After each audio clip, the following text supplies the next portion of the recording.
time to switch to E3D ObXidian. I don't know how to pronounce it, to be honest, but this is high flow, and promise is that it will push like up to, I don't know, cosmic amount of volumetric limit speeds. We'll see. What I actually did, I switched heating element and thermistor from the older 0.5 bambulab original assembly, and this one is 1000 hours long, 1000 hours old and printed fairly well.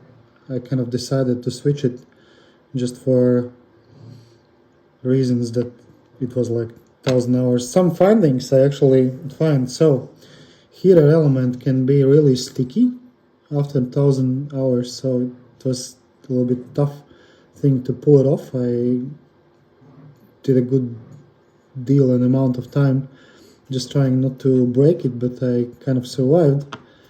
And another finding for me is that this one, housing, which goes, it's E3D one, is a little bit different than the original one, but I succeed. And probably the third finding is, don't try to be smart as me, just look into E3D manual before you're doing it. It will save you some minutes of headache.